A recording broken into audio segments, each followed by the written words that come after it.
Hello everyone, and welcome back to another Froala tutorial. Today, we'll be looking at 6 solid features that are perfect for document-oriented applications, including inserting page anchors and importing from or exporting to Microsoft Word. I'll be telling you a bit about these features, and then I'll show you how to implement these in your application. You'll also learn how to add automatic image captioning from within the editor. Let's start. Whenever we read long documents, there's almost always a way for us to jump to specific sections without having to scroll all the way down. This is what we refer to as anchors, which Froala Editor has had since version 4.7. With this feature, your users can improve readability and structure in the documents that they are writing. This feature includes named anchor insertion and anchor link creation. To insert a named anchor, users must click the bookmark icon from the editor toolbar and enter a descriptive name for the anchor. The anchor will then be inserted at the current location of the cursor. Similarly, to link to an anchor, users click the Insert Link button and select from a list of existing anchors. Page breaks are another important part of document platforms.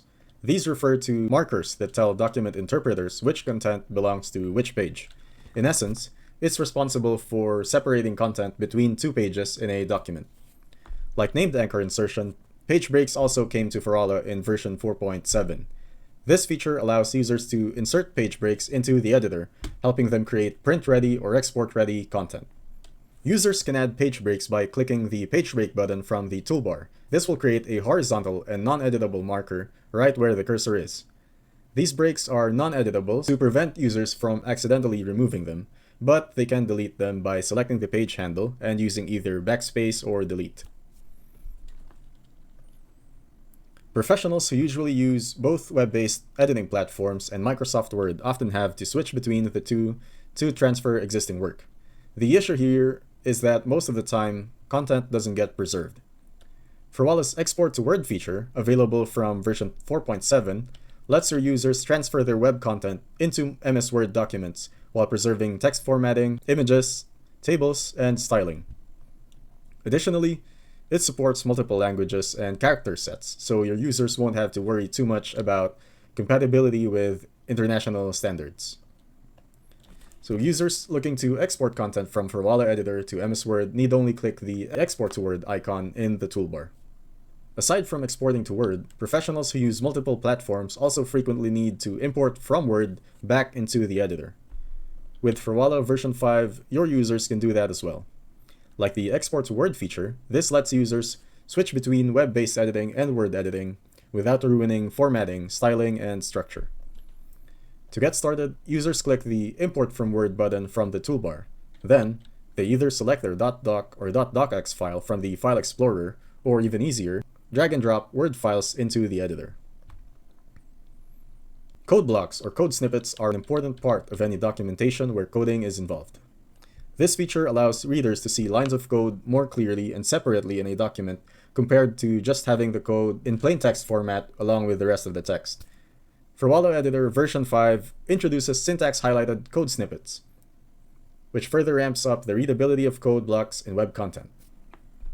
Your users can take advantage of this by clicking the Insert Code Snippet button on the toolbar, selecting a programming language from the drop-down that's provided, and pasting or writing the code. By the way, you can also customize this feature. So for example, if your users only deal with a particular language, say Rust, you can configure the editor's code snippet language to only allow Rust. Or if your users deal with many languages, but favor one specific language, you can set up the editor options to have a default code snippet language. Some documents, such as research papers or product manuals, don't really feel complete without images. And in most cases, these images should have descriptive captions. But generating these captions can be taxing for writers, especially in documents with hundreds of pages. The same goes for alt or alternative text for accessibility and SEO in web content. So, modern developers turn to automatic image captioning. The way this works is that when a user uploads an image, the editor or file picker can generate captions using attention networks, which are widely used in computer vision and NLP. Froala simply does this with the Filestack plugin. Users can click the Filestack icon, upload an image, and get a caption in return. Now, let's move on to how you can actually implement these in your applications. So in our demo, we have two files, one HTML and one JS, and just a few lines of code. So if you go to the Froala documentation page, you'll see that the first thing you need to do is to call all the necessary style sheets and scripts that Froala will be using or needing.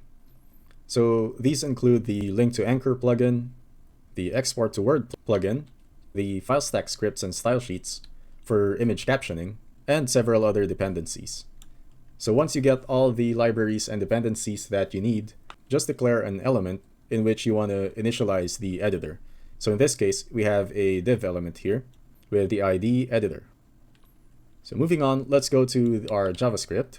This is pretty much the standard Froala editor configuration, just with a bit of a tweak to accommodate the Filestack caption generation feature. So without the Filestack feature, all you'll really need is this. And you would have access to the import and export to Word feature, the code snippets feature, page link anchors, and all the other default features of Froala. But since we need to generate captions for the images, we'll be needing these. So first up is the Filestack options. So just declare your API key here and choose a source. So we'll be choosing just the local file system, but you can also choose Google Drive or configure your own storage provider into the file picker. So we also have two events here. So one is for when the upload to Filestack is successful, and another for when the upload to Filestack is unsuccessful. So if it's successful, we want to get some sort of a caption from the image. So we have this function here, generate caption. We will be passing the handle of the file because any file uploaded to Filestack will have a file handle. So we just really need that part for the caption generation. And this is just the editor instance. So for our generate caption function, we have a policy and the signature that this feature needs. So you'll be needing a Filestack account for this, and if you log into your dashboard, under security, you can generate your own policy and signature as well as an expiry date. So once you've generated those, just copy and paste them here and include them in the next line, which is the URL. So this is how we'll be calling the Filestack API, especially the captioning API, to generate our image caption. So we just need the policy, the signature that we generated earlier, and the file handle. Afterwards, we'll just need to make the API call and wait for the response, since this is an asynchronous process. So once it's ready, we'll just insert the caption right after the image. But you might also want to add it as an alternative text for accessibility. And we're done.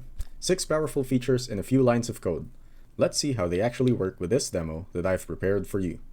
So this right here is our demo app. And we have this sample document here, which we will download and then import into the editor itself. So here you can see some different formatting and text styling. So this is an H1. We have several H2s, some text with a heavy font weight, an image, and some italicized text as well. So we should expect all these to be preserved once imported into Froala editor. So let's start. Just click this import from Word icon here, and then I'll select this sample. It's the same one as the one from earlier. And you can see that everything was preserved correctly.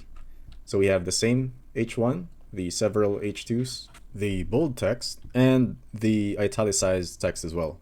Next up, let's create some page anchors. Start by highlighting one of the headings, let's say the sample heading 4, and click this bookmark icon here, insert anchor, and let's type sample 4, and click insert. So now we have a bookmark icon here. It means that we already have a page anchor for sample heading 4. Let's create another one for sample heading 5.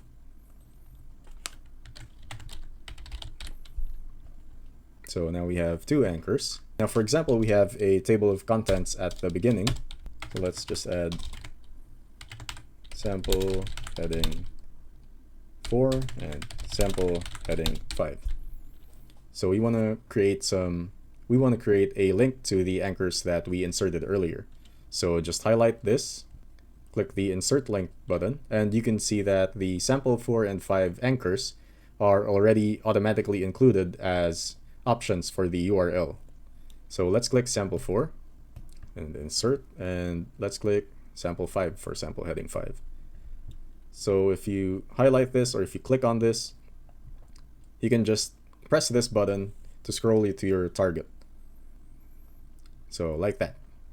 And similarly for sample heading 5, there you go.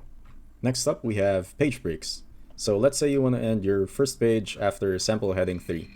So this is an explicit way of telling the document interpreters that my page ends here. So to do that, just click More Rich under the default toolbar. Remember, you can customize this toolbar further to your liking, but in the default one, page break is located here. So just click page break, and after clicking page break, you can see it here. So like I said earlier, you can't delete it through normal means. You would have to click this first and then press delete or backspace. So after that, we have code snippets. Let's just try inserting some code after sample heading 4. So it's under more rich as well in the toolbar, and click code snippet, and then we can just select JavaScript for now, and we have some sample JavaScript here. We'll just copy this and paste it into our editor. So observe that we have some syntax highlighting for the JavaScript code, so it's really neat and very readable. So click insert, there it is. So this whole view is read-only, so if I'm typing on it and nothing happens. But if you want to edit the contents, there's a button right here for editing, and you can also copy and delete the code block. So next up, we have the image captioning. So let's just attach an image at the very end of our document. Click the Open Filestack image picker icon and upload our file. Let's say we want to upload this one, and click upload, wait for the result, and there it is. So after inserting the image into the editor, so Filestack does that by default, it also inserts the caption generated by Filestack.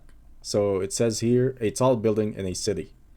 So the caption here is very accurate. You can use it for alternative text. You can also use it for easily captioning document images, and so on and so forth. Finally, our sample document is complete. There's one more thing to do, which is to export this to Word. So just click the Export to Word button, and you should be able to open the document using Microsoft Word without having any formatting issues. So if you're building something more document focused, implementing all of those necessary yet usually cumbersome features can be much easier with Froala. As shown earlier, you just have to get and import the necessary libraries and then configure the editor, and within minutes, you'll have the features you want. Of course, you can also try these features for non-document related applications, like using the embedded Filestack file picker to read text from images or maybe detect unsafe content in uploaded media. Likewise, there are other features that aren't covered here that you might want in document-heavy platforms such as math editing or spelling checks. If you haven't already, upgrade to version 5 today to enjoy the newer features like syntax highlighted code snippets and importing Word documents. We look forward to seeing what you'll make with these features. And as always, if you found this video helpful, give it a like and subscribe for more Froala content. Thanks for watching, and I'll see you in the next one.